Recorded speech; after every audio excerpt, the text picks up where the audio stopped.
देखो ये तो हम पढ़ चुके हैं। इन्वेस्टमेंट कितने तरह के होते हैं? दो। कौन कौन सा है? पहला है ऑटोनॉमस इन्वेस्टमेंट, जिसको हम इंडिकेट करते हैं आई बार से, ठीक है।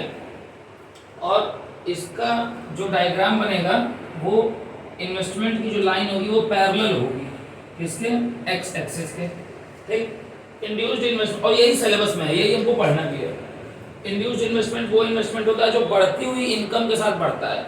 ऑटोनॉमस वाला जो होता है, मुझे लग रहा है कि लिखवा चुका हूँ, वो नहीं, बढ़ती हुई इनकम चाहे जीरो रहे चाहे इनकम कितनी भी बढ़ जाए, वो एक कांस्टेंट अमाउंट पे होगा। तो जब कांस्टेंट अमाउंट पे होगा, ठीक है, तो चाहे तुम्हारी इनकम जीरो है तो भी है इन्वेस्टमेंट, चाहे इनकम 100 हुई तो भी इन्वेस्टमेंट उतना ही है, कुछ भी हो इन्वेस्टमेंट उतना ही है। यही सिलेबस में है। ये वो इन्वेस्टमेंट होता है जो गवर्नमेंट करती है। इंड्यूस्ड इन्वेस्टमेंट वो होता है जो इनकम में आने वाले चेंज के हिसाब से बढ़ता या घटता है। यानी कि इनकम बढ़ेगी तो इन्वेस्टमेंट बढ़ेगा, और इनकम घटेगी तो इन्वेस्टमेंट भी क्या होगा?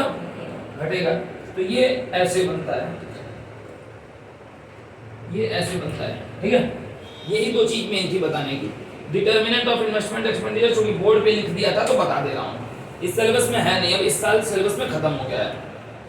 इन्वेस्टमेंट जो हम करते हैं उसको डिसाइड कौन कौन सी चीजें करती हैं हम इन्वेस्टमेंट। अच्छा, मैं मान लो इन्वेस्टमेंट कर रहा हूँ तो मैं क्या चीजें देख के इन्वेस्टमेंट करूंगा?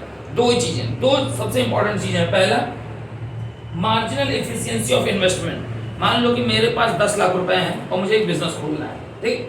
तो मऊ में रह रहा हूँ, तो 10 लाख रुपए में बिजनेस खोल, एक ही तरह का बिजनेस खोल चल सकता है क्या? 10 लाख रुपए में 10 बिजनेस के आइडिया होंगे, इवन सैकड़ों होंगे, ठीक है। तो मैं तमाम चीज़ों को, तमाम फैक्टर्स को मैं ध्यान में रखूंगा कि मैं जो पैसा लगा रहा हूँ उससे मैं कितना कमा पाऊंगा, उससे मैं कितने कम समय में रिकवर कर पाऊंगा, ये वो एक्सवाइजेड 20 फैक्टर। इन फैक्टर्स को क्या कहा जाता है? मार्जिनल एफिशिएंसी ऑफ इन्वेस्टमेंट कहा जाता है, ठीक।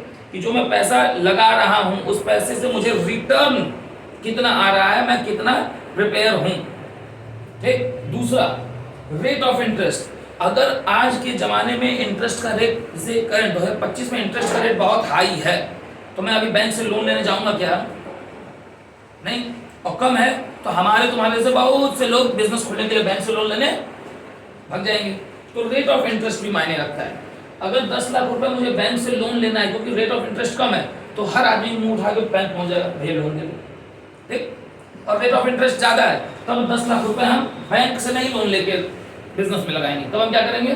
तब हम कोशिश करेंगे कि अपनी ही फंडिंग लगा दें, क्योंकि बैंक को इंटरेस्ट भी बहुत ज़्यादा देना होगा ना, फिर अपने ही लिए कुछ नहीं बचेगा। तो इन्वेस्टमेंट के लिए जो पैसा चाहिए उसके लिए ये दोनों फैक्टर्स बहुत इंपॉर्टेंट है। हालांकि अब ये सिलेबस में नहीं है, बोर्ड पे लिख दिया तो लिख दिया, इसको बस नोट कर लो। जो ओरली बोला हूँ इसको कहीं नोट कर लेना, बस इतना ही है। फिर हम चलेंगे अगली चीज़ों की तरफ। चलो next topic, x anti and x post investment and saving, ये हेडिंग है। तो इन दोनों वर्ड, ये दो नए वर्ड है हमारे पास, एक एक्स एंटी है और एक एक्स पोस्ट है। इसकी मीनिंग पहले जान लेते हैं। एक्स एंटी का मतलब होता है प्लान्ड या डिजायर्ड, ठीक, जो हम प्लान करके रखे हैं, जो हम सोच रहे हैं, जो हमें चाहिए। और एक्स पोस्ट का मतलब क्या है? एक्चुअल, जो एक्चुअल में है। ये भी हम पढ़ेंगे तो हमें समझ में आएगा भविष्य में, ठीक है। तो ये अब इससे 4 वर्ड बन जाएंगे। एक बन जाएगा एक्स एंटे इन्वेस्टमेंट, एक बन जाएगा एक्स एंटे सेविंग, ठीक। एक्स एंटे इन्वेस्टमेंट का मतलब कौन सा इन्वेस्टमेंट हुआ? अब यहां से देख के बताओ, प्लान्ड इन्वेस्टमेंट हुआ ना, और एक्चुअल इन्वेस्टमेंट इसमें कौन सा? भाई किसका मोबाइल है टुन टुन कर रहा है, ठीक। एक्स पोस्ट इन्वेस्टमेंट का मतलब क्या हुआ? एक्चुअल इन्वेस्टमेंट, ठीक। एक्स एंटी सेविंग का मतलब क्या हुआ? Planned saving. और एक्स पोस्ट सेविंग का मतलब क्या हुआ? Actual saving. अब हम चूंकि जो पूरा यूनिट पढ़ रहे हैं 3 चैप्टर्स की, वो किसके लिए पढ़ रहे हैं? 2-3 इंपॉर्टेंट चीजों के लिए। पहला, इक्विलिब्रियम जानने के लिए, और दूसरा, अगर इक्विलिब्रियम शिफ्ट हुआ तो उसको कैसे वापस से, डिसइक्विलिब्रियम हो तो इक्विलिब्रियम पे ले आए। और तीसरा, कि अगर इकोनॉमी में इन्फ्लेशन या डिफ्लेशन आए तो उसको रिस्टोर करके, इन्फ्लेशन आएगा तो गैप बढ़ जाएगा, डिफ्लेशन आएगा तो गैप नीचे चला जाएगा, उसको इक्विलिब्रियम पे कैसे ले आए। ये 3-4 इंपॉर्टेंट चीजें हैं। तो मेरा एक सवाल है, अगर तुम जरा सा भी दिमाग लगा पाओ तो, कि इक्विलिब्रियम बनना कहाँ चाहिए तुम्हारे हिसाब से, इसमें इस पॉइंट को देखते हुए इक्विलिब्रियम कहाँ बनना चाहिए?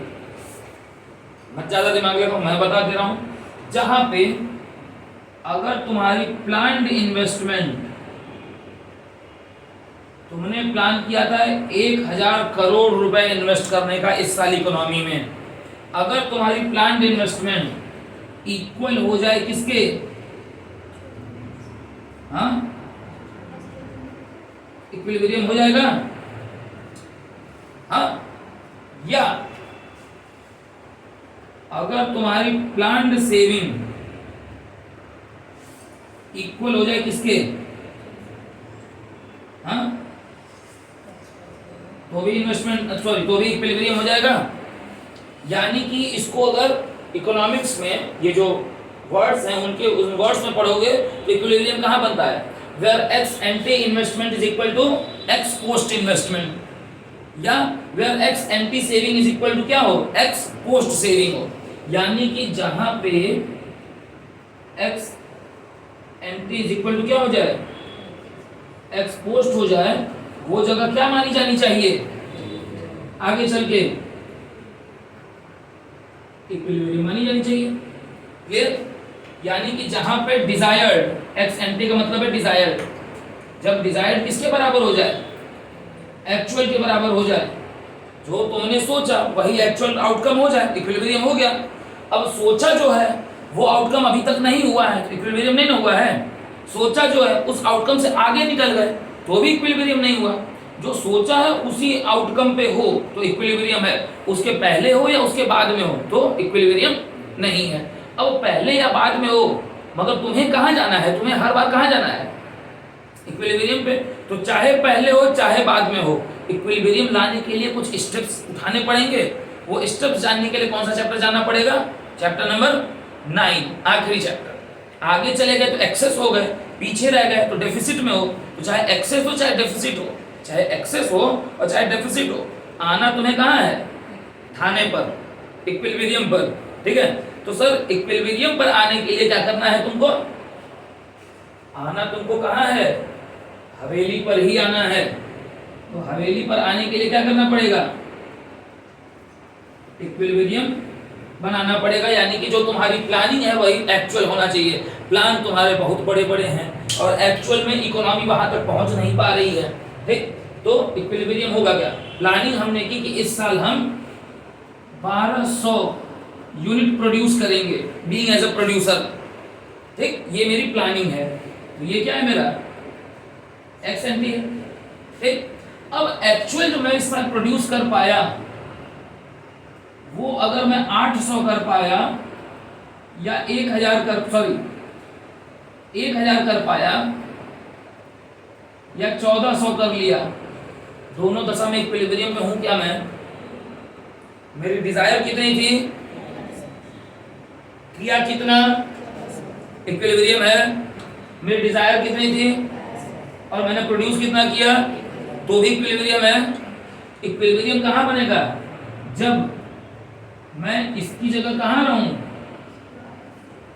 तब ना इक्विलिब्रियम जाके बनेगा। तो अगर 1400 हूं, 200 एक्स्ट्रा बना दिया तो भी गड़बड़, ठीक, और 1000 हूं तो 200 कम बनाया तो भी गड़बड़। तो दोनों गड़बड़ की दशाओं को रिस्टोर करके कितने पे हमको ले जाना है, मेन टारगेट क्या है हमारा हर हालत में, इसी के लिए इक्विलिब्रियम पढ़ना है। और ये हमको पढ़ना है, ये एक्सेस या डिफिशियंसी रिस्टोर होती है चैप्टर नंबर 9 में, इक्विलिब्रियम हम पढ़ेंगे अगले चैप्टर 8 में, ठीक है। इस चैप्टर में बस एक टॉपिक और बाकी है, और वो क्या है तुम्हारा टॉपिक, मेरे ख्याल से एम्प्लॉयमेंट, ठीक है। चलो भाई, आज का सबसे इंपॉर्टेंट जो टॉपिक हमको पढ़ना है वो एम्प्लॉयमेंट। बोर्ड देखो ये 9, 10 में सोशल में सब पढ़ के आए, 3-4 पॉइंट लिखा हुआ है, 3 है, full employment, unemployment, under employment, इस पे अभी हम आएंगे। सबको ये मालूम है एम्प्लॉयमेंट क्या होता है, अनएम्प्लॉयमेंट क्या होता है, ठीक। जैसे अभी मैं हूं तो मैं एम्प्लॉयड हूं कि अनएम्प्लॉयड हूं, एम्प्लॉयड हूं। तुम अभी क्या हो, ठीक है, ये सरासर गलत बात है, एकदम टोटल गलत है। तुम अनएम्प्लॉयड हो ही नहीं, ठीक, 9, 10 में सोशल में पढ़े हुए हो, अब देखो एम्प्लॉयड किसे कहते हैं, सबसे ऊपर क्या लिखा हुआ है, when a person is willing to work, जब आप काम करने की इच्छा रखें, काम करना चाहें, गेट्स अ वर्क, और आप काम पा जाएं, at some existing wage rate, और उसके बदले आपको कुछ मिले। ठीक, मैं काम करना चाहता हूं कि नहीं काम करना चाहता हूं, चाहता हूं। ठीक, मेरे पास काम है और मेरे पास कुछ इनकम, फिक्स इनकम है। ठीक, सो दैट्स व्हाई मैं कहा हूं, अभी फुल और हाफ हटाओ, अभी खाली एम्प्लॉयमेंट पे बात करो, तो मैं एम्प्लॉयड हूं कि नहीं हूं। तुम बताओ, तुम काम करने की इच्छा भी रखते हो, यस नो, तो पहली तो बात ही खत्म हो गई ना, are you willing to work, no, बात ही खत्म। अगर आप काम करने की इच्छा रखते अब तब आपको काम नहीं मिलता तो आप अनएम्प्लॉयड होते। आप अपने आप को अनएम्प्लॉयड कैसे कह रहे हैं, आप काम करने की इच्छा रखते ही नहीं है, अभी तो आप किसी कैटेगरी में नहीं आएंगे, क्योंकि अभी आप पढ़ रहे हैं। जब आपकी पढ़ाई कंप्लीट हो जाएगी और आप काम खोजें मार्केट में निकल के, काम करना चाहें और तब आपको काम न मिले, तब ना अनएम्प्लॉयड हो, तो आप अभी अनएम्प्लॉयड नहीं हो। आप किस में आओगे, अच्छा तब आप आओगे किस में, ये भी सवाल पूछ लो, नहीं पूछे तो मैं बता दे रहा हूं, आप ना एम्प्लॉयड हो, ना आप अनएम्प्लॉयड हो, ना आप अंडर एम्प्लॉयड हो, आप किस में आओगे, एक वर्ड पढ़े रहे होगे, सी बार, ऑटोनॉमस कंजम्पशन। जब आपकी इनकम कुछ नहीं होती है मगर आपके ऊपर कंजम्पशन के ऊपर खर्च हो रहा है। ठीक, ये खर्च कौन कर रहा है, तुम खुद कर रहे हो, आपके पेरेंट्स कर रहे हैं, आपके गार्जियन कर रहे हैं। ठीक है, आप इसमें आओगे, when your income is zero but you have some existing consumption expenditure, ठीक है, ऑन योर हेड, आप इसमें आएंगे being as a student. Infant है, बच्चा है, 1 साल का, 2 साल का, 5 साल का, 10 साल का, वो किस में आएगा, वो सी बार में आएगा। क्लियर, वो उसको थोड़ी कहोगे क्यों बेरोजगार, क्यों बेरोजगार, तुम कमा क्यों नहीं रहा है। मैं अपने बेटे को बोलूं तुम्हारे डायपर का खर्चा इतना महंगा है, तुम्हारा बेबी मिल्क इतना महंगा है, मगर कमाता तुम क्यों नहीं है, वो थोड़ी इस कैटेगरी में आएगा। ठीक है, वो तो ऑटोनॉमस कंजम्पशन में है। अब सर आइए अनएम्प्लॉयमेंट पे, when a person is willing to work, जब एक इंसान जो है वो काम करना चाहे, उसकी इच्छा हो, केपेबल टू वर्क, वो काम करने के लायक हो, मन में इच्छा तो बहुत है, लायके नहीं है, हैं सर, इसीलिए मैंने थोड़ी सी डिफिनेशन में बदलाव किया, बुक से यहाँ पे अलग किया। केपेबल टू वर्क, वो काम करने के, जो तुम्हारी इच्छा हो उसके लायक भी होना जरूरी है। इच्छा तुम्हारी है ये और लायक हो तुम ये, तो कैसे चलेगा भाई, चलेगा क्या, कि आपकी इच्छा भी हो और आपके साथ लायक, उस चीज के लायक होना जरूरी है। But did not get any work, मगर कोई भी काम वो ना पाए, किसी भी तरह का वो काम ना पाए, तब तुम क्या कह जाओगे। अब आते हैं मेरे वाले सवाल पर, क्या इस दुनिया में, मेरा सवाल ये है पूरी दुनिया से, क्या इस दुनिया में अनएम्प्लॉयमेंट नाम की चीज एग्जिस्ट करती है, यस या नो।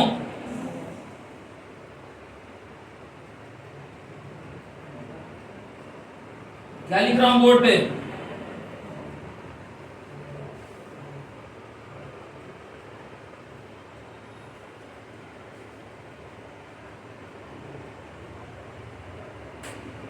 क्या लिखे,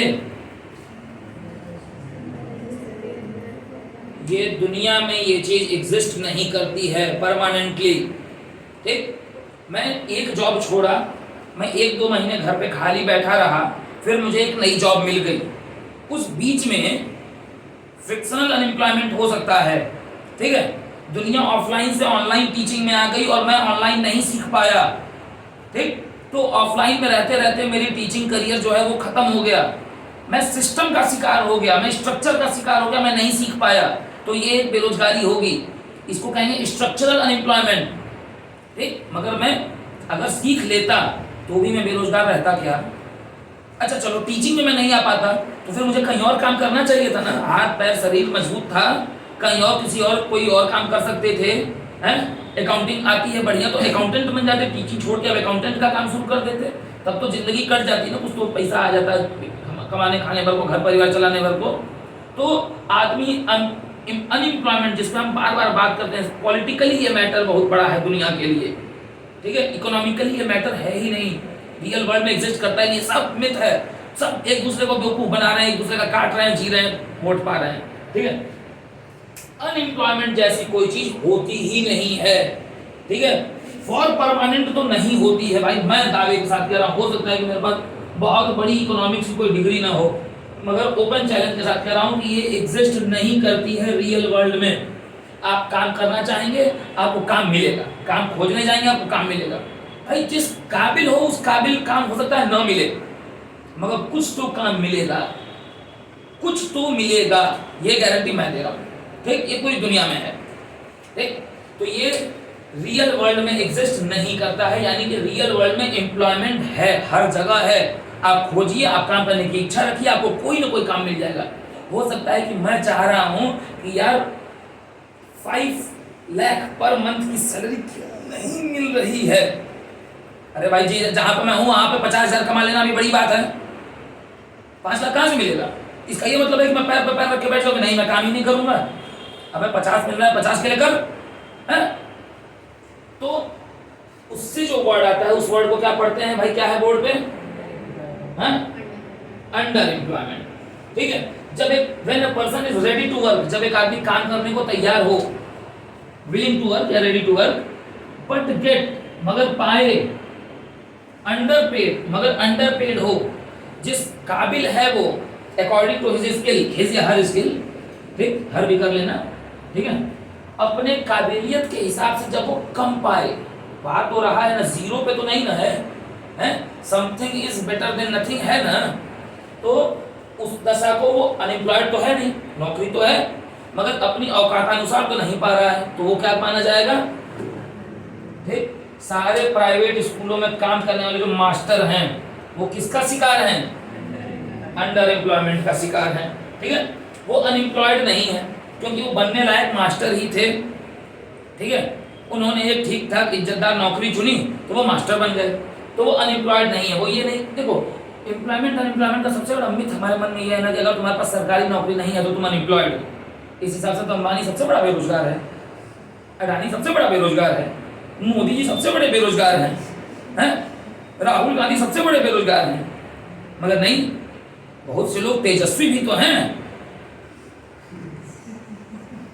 अरे दिमाग वाले तेजस्वी भाई, तुम लोग पॉलिटिकली कहाँ चले जाते हो? बिहार इलेक्शन है तो तुम लोग हैं, बहुत से लोग तेजस्वी भी हैं, मगर ठीक है। तो अनएम्प्लॉयड तो हर आदमी है, इस हिसाब से तो तुम्हारे नीतीश सर भी अनएम्प्लॉयड है, ठीक, मगर इनके पास भी कुछ न कुछ काम है, ये अंडर एम्प्लॉयड है। मैं खुद अंडर एम्प्लॉयड हूँ, मुझे खुद कभी कभी लगता है कि मैं अपने स्किल्स के हिसाब से पैसा नहीं कमा पा रहा हूँ, ठीक। और अब आते हैं इस पे, फुल एम्प्लॉयमेंट पे। तो क्या इकोनॉमी में जो आदमी काम करने की इच्छा रखता है उसको काम मिल जाएगा कि नहीं मिल जाएगा? यस या नो?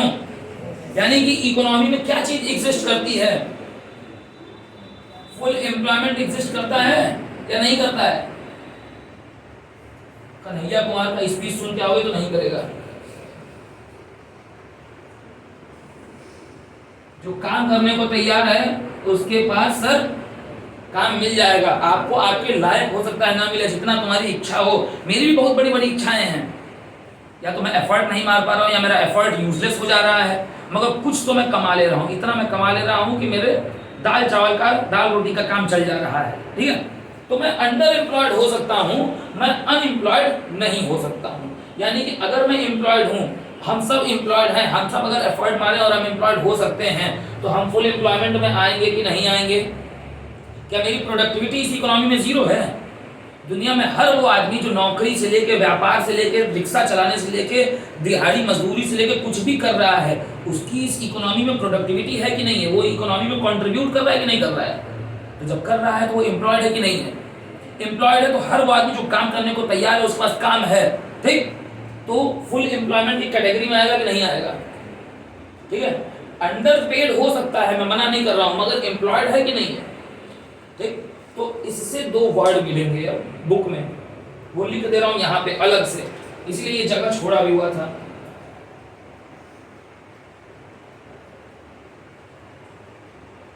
क्या लिख रहा हूं? पढ़ना, जब लिख लूंगा तो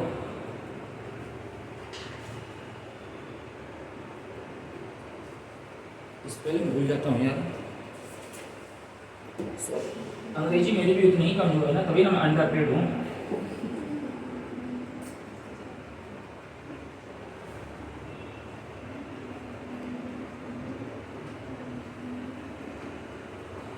पहला है वॉलेंट्री अनएम्प्लॉयमेंट। वॉलेंट्री मतलब अपनी इच्छा से आप बेरोजगार बैठे हुए हैं, तो तुम अनएम्प्लॉयड अपने अभी अपने आप को बोले, मैं कह रहा हूं हाँ तुम हो, ठीक, मगर तुम किसमें हो?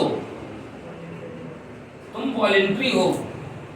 मैं अगर अपनी इच्छा से घर बैठ गया और फिर मैं पूरी दुनिया को, पूरी सिस्टम को, पूरी सोसाइटी को, सारी पार्टियों को, सरकार को, सबको गाली दूं, ठीक, बेरोजगारी मैंने खुद ने चुनी है भाई, अपनी इच्छा से घर बैठा हूं, अपनी इच्छा से काम नहीं कर रहा हूं, काम तो मिल ही रहा है, ठीक है भाई, नहीं मैं डीएम बन पा रहा हूं तो चपरासी की नौकरी तो मिल ही रही है, नहीं यूपीएससी निकल पा रहा है तो मैं दुनिया को गाली दे रहा हूं, ये थोड़ी चलेगा, ऐसे नहीं देश चलेगा भाई, काबिल नहीं हो तो नहीं निकाल पाए, ठीक, तो चपरासी की नौकरी मिलने की कर लेते, कम से कम तुम्हारा घर तो चलता, शरीर अच्छी थी तो रिक्शा खींच लेते हैं।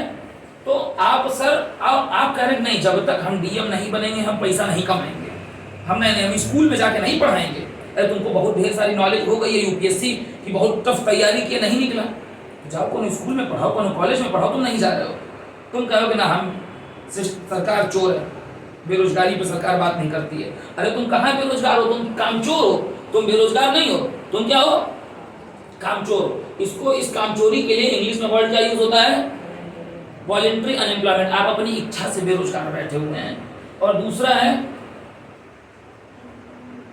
एक्चुअल अनएम्प्लॉयमेंट, यही होता है जो यहाँ लिखा है ना, वो एक्चुअल में कौन सा है? इनवॉलेंट्री, जब तुम काम करने को तैयार हो मगर तुम्हें काम न मिले। अभी तो मैंने बता दिया, ऐसा कभी पॉसिबल है कि हम काम करने को तैयार हो और हमें काम ना मिले, ठीक।